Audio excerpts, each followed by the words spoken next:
John's father was working in the garden. John was leaning against the fence. He was lonely because Janet had gone to stay on the farm with grandfather and grandmother. "Hello, John," called father. "Can't you find something to do?" "I don't know what to do," said John. Father came and sat on the fence. They thought and thought, but they could not think of anything for John to do. Father went back to his work, and John went off to find Mother. Mother was cutting flowers, and John leaned against a tree to watch her. "Oh dear! I wish I knew what to do," said John in a cross voice. "I wish Janet was here to play with me.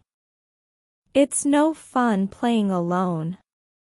Mother looked up and smiled. "Oh, John, you do sound cross," she said. "All because you have to play by yourself for a week. Now, that new boy along the road is always alone. He has no brothers or sisters, and you will not play with him." "But, Mother," said John, "he is no good at our games." "That is a pity," said Mother. "But perhaps he is good at something else." "Mother," said John suddenly, "may I go and ask the new boy to play?" When John came to the new boy's home, he found him sitting on the step with his uncle.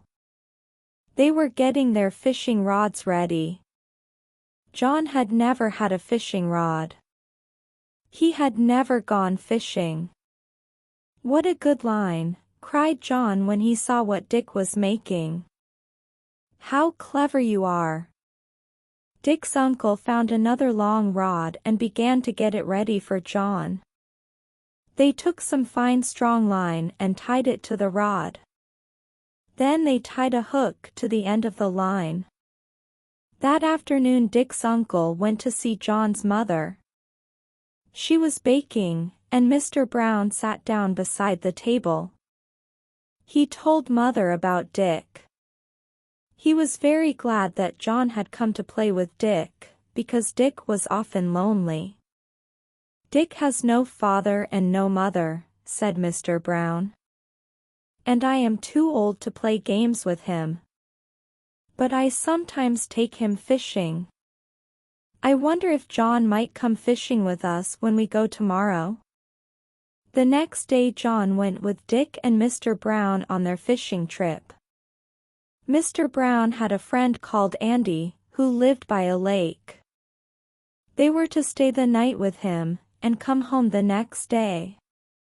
John was very excited. He forgot to be lonely. He forgot to be cross. The three set off with their fishing rods and their bundles. Dick took the bait. When they came near the lake, they could see a house near the water's edge. Outside it was Mr. Brown's friend, Andy. He waved as he walked to meet them. "Where do we catch the fish?" asked John. Andy laughed. "We go out on the lake in my boat," he said.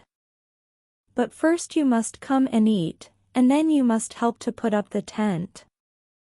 Dick and you will sleep in the tent like real campers." John had never camped before, and did not know how to put up a tent. But Dick knew all about it and showed John what to do. When the tent was up, they made 2 camp beds ready for the night. Then all 4 walked down to the water's edge, where Andy's boat was tied to a tree. The boys and Mr. Brown got into the boat and sat very still while Andy untied the boat and pushed it off. Then Andy rowed well out on the lake and made the oars safe. "Now we can fish," he whispered. They baited their lines and dropped them quietly into the water. John watched and watched his line, but he did not catch anything. Next morning John and Dick were still fast asleep when Andy came to call them. The sun was just rising, and Andy said that the best time for fishing was before breakfast. They dressed quickly, ran for their fishing rods, and were soon at the side of the lake. "Don't make a noise," said Andy. "We are going to catch fish for Uncle's breakfast." "And leave him asleep?" asked John. "Yes," said Andy with a smile. "The fish will be a surprise for him." How still it was on the lake. The water was like glass. Andy caught a fish and so did Dick, but John did not even get a bite. "Put up your line and look at it," said Dick. There was no bait left on John's hook, and so Dick showed him how to fix the bait firmly. Almost as soon as his line went back into the water, John felt a tug. He began to pull in the line, and felt the tug again. John had caught his first fish. Soon they had caught enough fish for breakfast, and Andy rowed back to the shore. Andy made a fire. John and Dick brought wood for it. They hung the billy over the fire, and Andy began to fry the fish in a frying pan.